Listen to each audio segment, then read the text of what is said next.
Hello guys, welcome back again to my Anime ID bersamaku Admin Nero di sini. Beberapa waktu yang lalu, Genshin Impact baru aja ngerilis patch terbaru untuk gamenya, dimana kita telah berpisah dari patch 2.8 dan masuk ke patch 3.0. Bersama dengan patch terbaru ini, kita diperkenalkan dengan area atau negara yang baru, Sumeru. Tentunya dengan adanya area baru ini, kita sebagai player diberkati atau disambut dengan kultur baru, mekanisme baru, lingkungan baru, dan tentunya story yang baru yang sangat ditunggu-tunggu oleh semua player yang menikmati game ini. Oke, pada video ini aku mau mengingatkan kalian kembali gitu tentang story-story yang pernah kita lalui selama perjalanan kita di Teyvat selama ini. Mulai dari Mondstadt, Liyue, sampai Inazuma untuk menyambut story Sumeru nanti agar gak jomplang gitu pemahaman kita tentang story Genshin Impact. Jadi anggap aja video ini sebagai reminder gitu, biar kalian ingat tetap story yang kita lalui dulu gitu. Oke, mungkin video ini bakal panjang, jadi aku bakal bagi pembahasannya per region gitu. Jadi video ini mungkin bakal bahas dari Mondstadt dulu, nanti part 2-nya Liyue sampai part 3 Inazuma gitu. Mungkin aku bakal sedikit bahas Sumeru ya 3.0 karena itu story agak ribet, mungkin beberapa dari kalian kurang paham gitu. Oke, kalau udah ngerti, let's begin the video guys.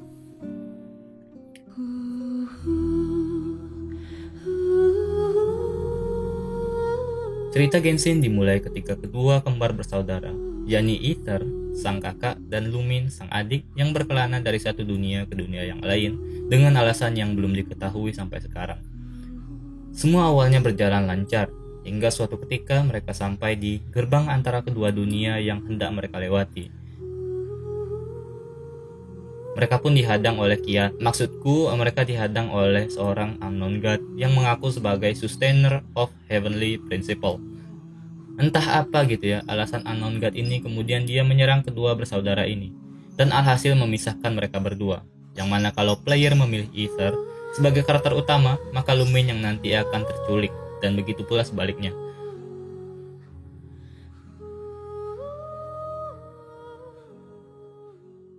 Waktu pun berlalu hingga bertahun-tahun yang tidak diketahui berapa lamanya. Aether terdampar di dunia Teyvat, hingga beberapa bulan lalu ia bertemu dengan sesosok makanan darurat, yakni Paimon. Nah, di sini aku bakal nyebut Aether sebagai traveler aja ya, karena kita gak semuanya mainin yang Aether gitu ya. Dan cerita Genshin pun dimulai. Chapter 1, Prologue, Mondstadt, Outlander who caught the wind. Chapter dimulai dengan Traveler dan Paimon yang tiba di region Mondstadt yang diberkati dengan Arkon Anemo, sebuah kota lagu dan angin. Setibanya di hutan dekat Mondo, mereka bertemu dengan seekor naga dan seseorang misterius. Di saat Traveler menguping pembicaraan mereka, naga dan orang tersebut pun tiba-tiba menghilang. Namun di sini Traveler mendapati bahwasannya mereka meninggalkan suatu kristal yang ditinggalkan oleh naga tersebut. Kemudian Traveler dan Paimon pun menyimpan kristal tersebut. Mana tahu guna nantinya ya. Setelah melanjutkan perjalanan, mereka bertemu dengan seseorang outrider bernama Ember, yang kemudian memandu mereka untuk menuju ke kota Mondstadt. Setibanya di kota Mondstadt, mereka diajak berkeliling dengan Ember dan dikenalkan dengan budaya-budaya di sana lah gitu ya. Namun saat mereka tengah diajari cara gliding menggunakan wind glider, tiba-tiba naga yang mereka temui di hutan tadi menyerang Mondstadt dengan topan dan badai. Traveler bersama dengan Knight of Favonius yang merupakan ksatria pelindung Mondstadt kemudian berusaha untuk mengusir naga tersebut.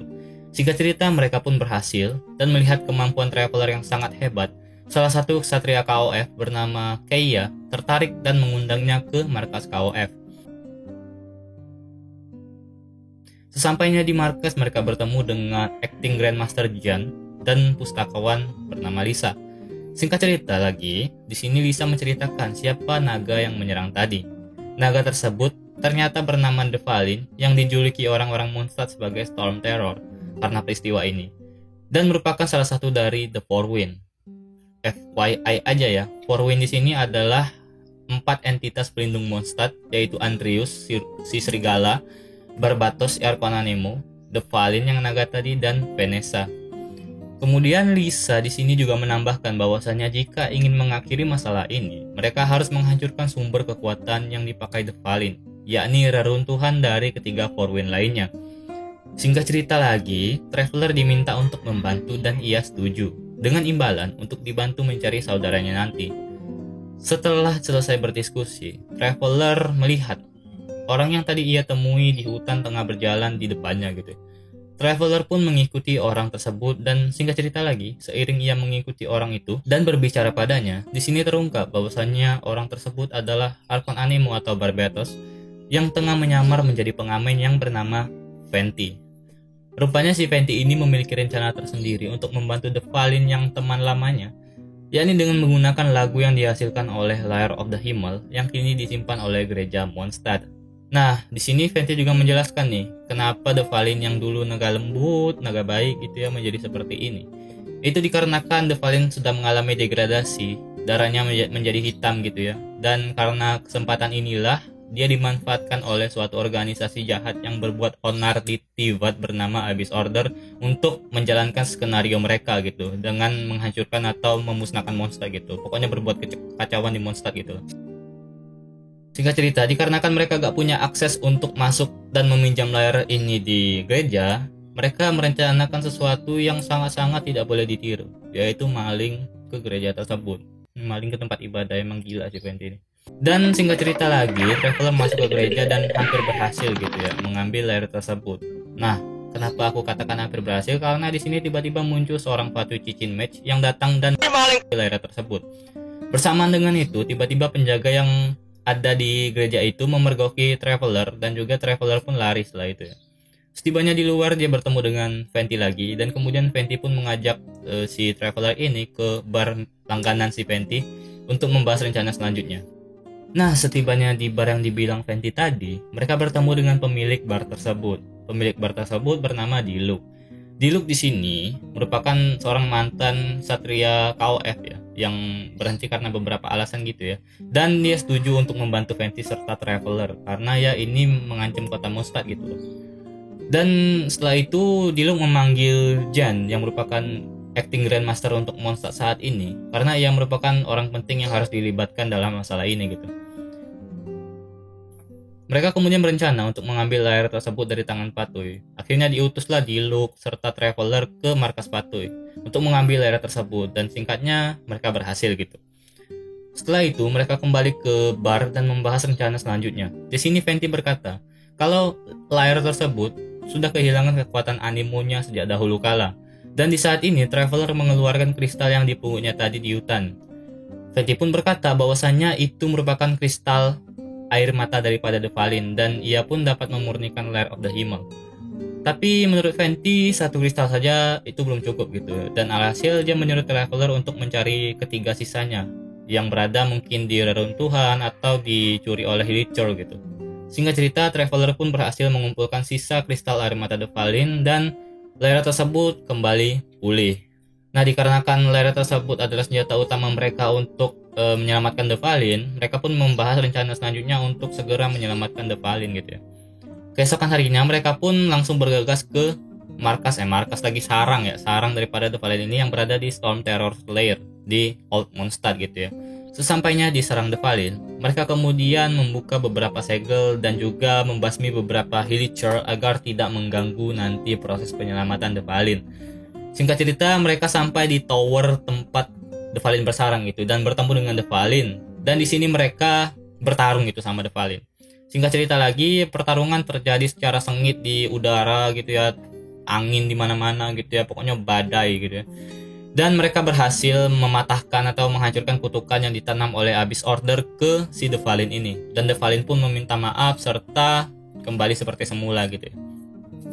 Nah, The Fallen pun mengantarkan mereka semua kembali ke kota Mondstadt dan sampainya di kota Mondstadt, Venti dan juga Traveler mau mengembalikan ini dong, lira yang mereka curi tadi gitu ya. Nah, mereka kemudian ke gereja dan mengembalikan layar tersebut ke Barbara yang merupakan biarawati di sana gitu ya.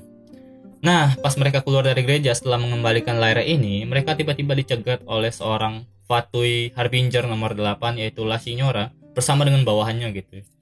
Signora merebut gnosis milik si Venti ini yang merupakan perangkat yang digunakan oleh seorang Archon untuk menghubungkan Archon tersebut dengan Celestia.